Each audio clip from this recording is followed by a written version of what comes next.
अब तक सिर्फ मखसूस मकामात पर जो है वो कैमरे लगाए गए हैं, लेकिन बेशतर शहर के ऐसे इलाके तो भाई ये रोबोट्स कहाँ चलेंगे? हम बड़े इंटरेस्टेड हैं रोबोट्स में। वो एक्चुअल रोबोट्स हैं या कोई और टेक्नोलॉजी है, कुछ और हो रहा है? ये कहाँ से आया है वैसे? ये खबर किसने बनाई है? इंडिजिनस हमारे अपने हैं कि रोबोट कराची की सड़कों पे होंगे। कहाँ होंगे? वो तो गिर जाएंगे, गड्ढे में गिर के। इसमें एक बहुत बड़ी प्रॉब्लम है कि जो सोशल मीडिया पर रिपोर्ट्स की तस्वीर चल रही हैं, ये रिपोर्ट वैसे नहीं होंगे, ऐसी कोई चीज सामने नहीं आएगी। इसकी एक्चुअल कहानी ये है कि एक व्हीकल, एक गाड़ी ऐसी बनाई जा रही है कि जिनके तहत जो नो पार्किंग में या जो साइड पर जो गाड़ियां पार्क कर देते हैं गलत तरीके से, उनको जो है वो चेक करेगी वो गाड़ी। उसमें बाकायदा एक ड्राइवर होगा, वो ड्राइवर जो है वो गाड़ी चलाते हुए जा रहा होगा 20 की स्पीड पर मखसूस शाहराहों पर, जिसमें तारिक रोड की सराउंडिंग की शाहराह आती है। साथ साथ उसमें जो है वो सदर के मुख्तलिफ इलाके ऐसे आते हैं कि जहाँ इन गाड़ियों को रखा जाएगा। ये वही गाड़ी में तो मैंने देखी भी है जिसपे एक नॉर्मल सी गाड़ी होती है, उस पे कैमरे लगे होते हैं। बिल्कुल।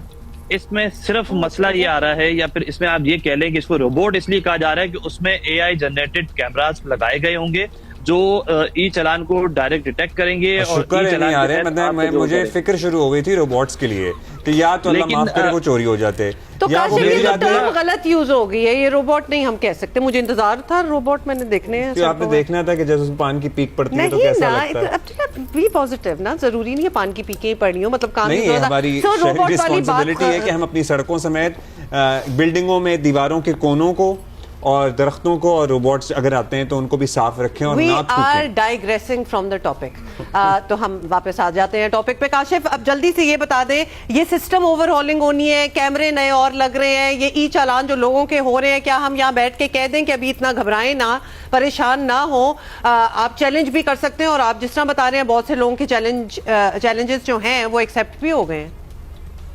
हुमा, ये फिर वही बात है, चैलेंज आप कर सकते हैं और आपका चालान माफ भी हो सकता है, लेकिन अगली बार वो चालान दोबारा लग कर आएगा। इस चीज पे तजवीज बहुत बिल्कुल डबल आएगा। और तो फिर चैलेंज करके माफी क्या हुई अगर दोबारा आ रहा है? अगली दफा करेंगे तो पहले वाला जमा होके आएगा, पहले वाला उसके साथ लग कर आएगा। बिल्कुल ऐसे ही है। और दूसरा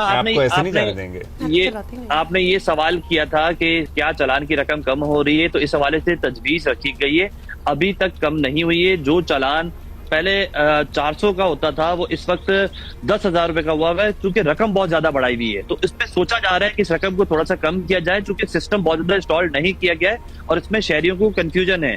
शहरी की जानिब से ये शिकायत सामने आती है कि उन्हें ये पता ही नहीं है कि कौन सी सड़क पर क्या स्पीड लिमिट है, किस तरह ये चालान आएगा, कैसे इस चालान को फिल किया जाएगा, या फिर कैसे इसकी पेनल्टी जो होगी वो भरी जाएगी। कर लेना कि अब ये सिस्टम है, आ गया है, लेकिन ये मुझे अच्छी बात लगी है थोड़ी सी लीनियंसी, कि जहां आपको भी, हुकूमत को भी पता है, शहरी हुकूमत को, कि हमने भी वो जबरदस्त निजाम नहीं दिया हुआ, स्पीड लिमिट्स नहीं बताई हुई, बहुत सी चीजें that need to be done from their part as well, तो चलो चालान थोड़ा सा कम कर दिया जाए।